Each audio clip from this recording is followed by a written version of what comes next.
Hello friends, welcome back to my channel. আমরা Nifty ETF এবং Nifty index fund নিয়ে একটা তুলনামূলক আলোচনা করব।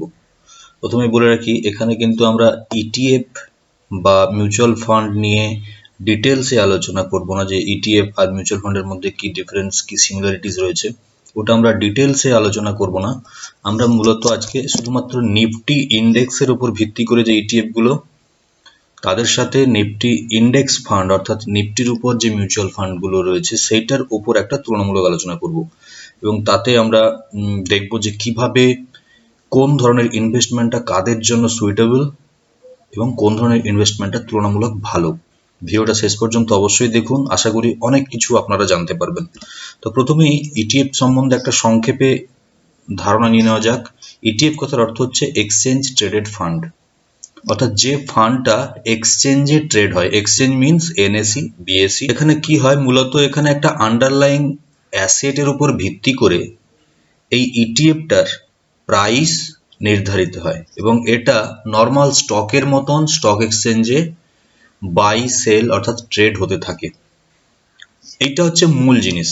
এরপর যেটা, সেটা হচ্ছে এটা বিভিন্ন জিনিসের উপর হতে পারে, স্টকের উপর হতে পারে, কমোডিটির উপর অর্থাৎ যেমন গোল্ড, বন্ডসের উপর হতে পারে, অথবা এই তিন ধরনের জিনিসের মিক্সচারও হতে পারে।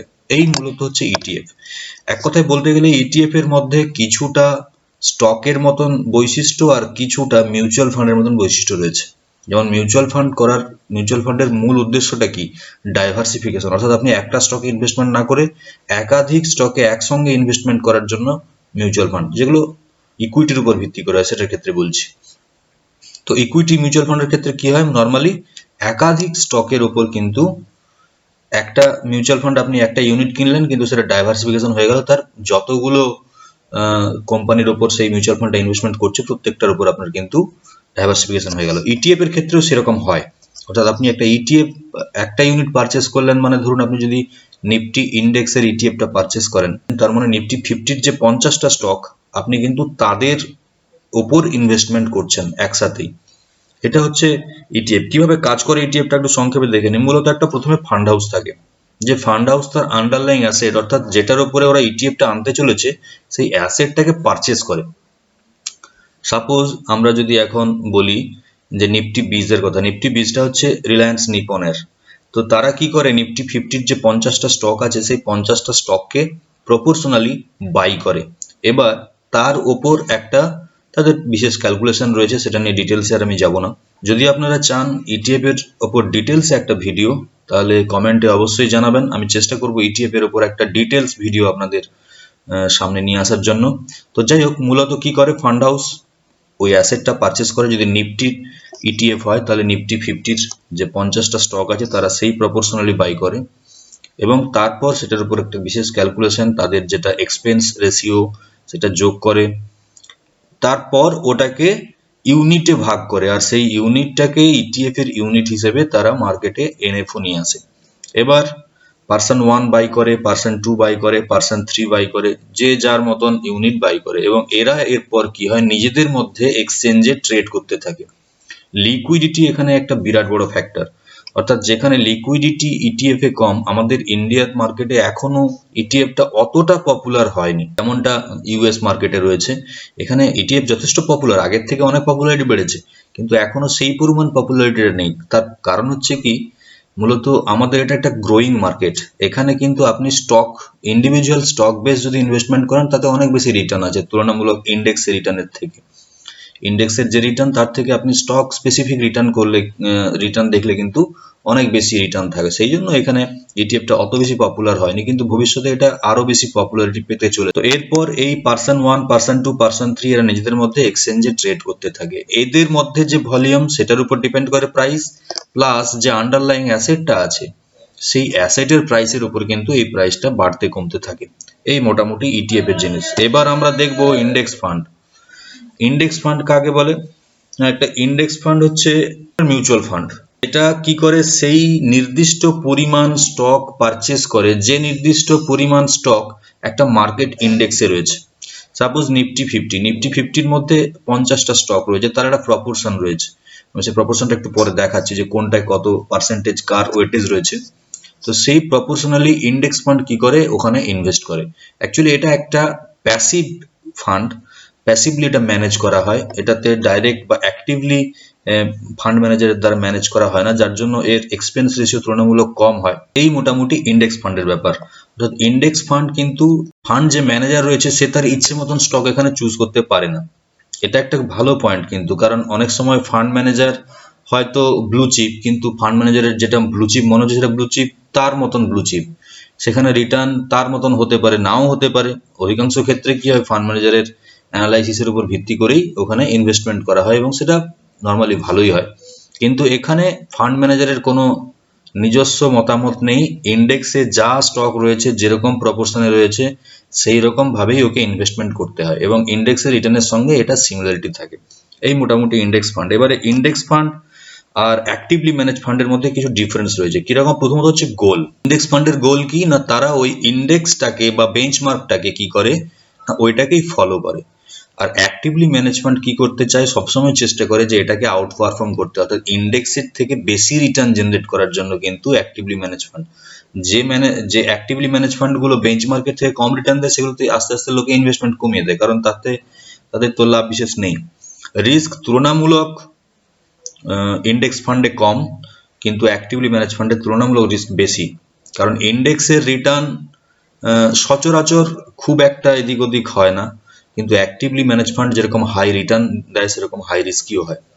এবার ম্যানেজমেন্ট ফিস, এখানে অনেক হাইয়ার ম্যানেজমেন্ট ফিস থাকে অ্যাক্টিভলি ম্যানেজ ফান্ডে, কারণ তাদের অনেক বেশিবার বাই সেল করতে হয়, স্টক বাড়াতে কমাতে হয়, নিজেদের ইচ্ছে মতন স্টকগুলোকে আবার রিফর্ম করতে হয়, এইগুলোর জন্য কিন্তু এখানে ম্যানেজমেন্ট ফি অনেক বেশি অ্যাক্টিভলি ম্যানেজ ফান্ডে। এবার আমরা দেখে নিই এই তিন ধরনের, অর্থাৎ নিফটির সঙ্গে নিফটি বিজ বা নিফটি ইটিএফ এবং নিফটি ইন্ডেক্সের রিটার্নের ডিফারেন্স কতটা। এটা হচ্ছে নিফটি ইন্ডেক্স অর্থাৎ নিফটি 50-র লেটেস্ট যেটা ভ্যালু, আমি কালকের এটা ভ্যালু থেকে বলছি, লেটেস্ট যেটা এর 1 ইয়ার রিটার্ন দেখুন, 1 ইয়ার রিটার্ন 58.15%। নিফটির লাস্ট এক বছরের রিটার্ন হচ্ছে 58.15। আচ্ছা, এর কনসিস্টেন্ট নিফটি 50-র আমরা এখানে দেখে নেব ইন্ডেক্স ওয়েটেজ অনুপাতে।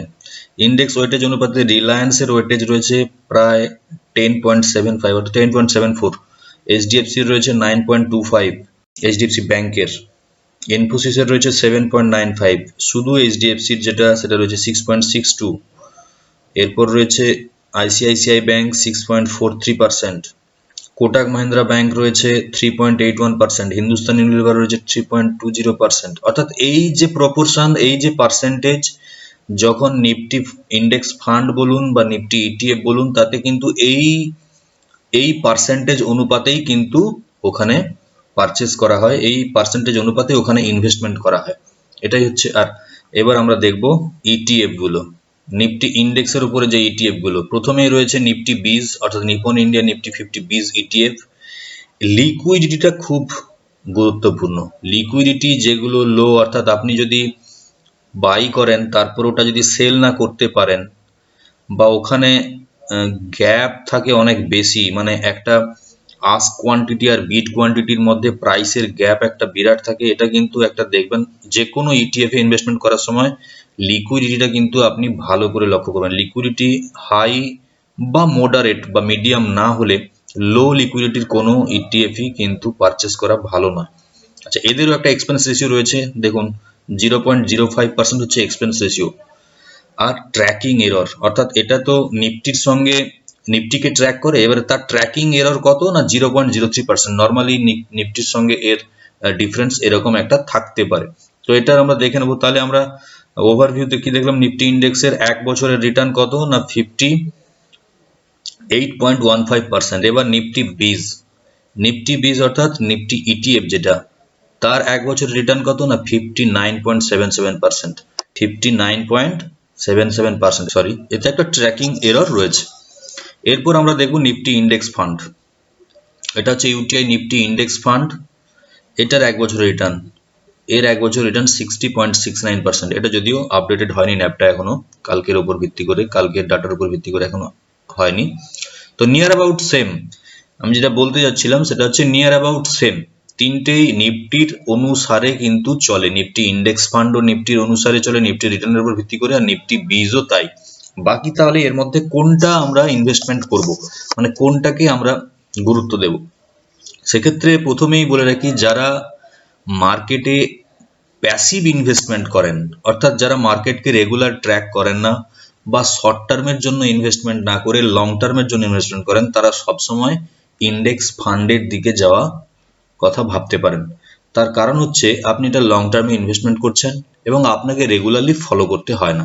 কিন্তু যদি আপনি শর্ট টার্মের কথা ভেবে ইনভেস্টমেন্ট করেন, ধরুন আপনি 3 মাসের একটা ধারণা আপনার হয়েছে যে 3 মাসে ইন্ডেক্স একটা ভালো মুভ করতে পারে, তাহলে আপনি 3 ভাবে পারচেস করতে পারেন।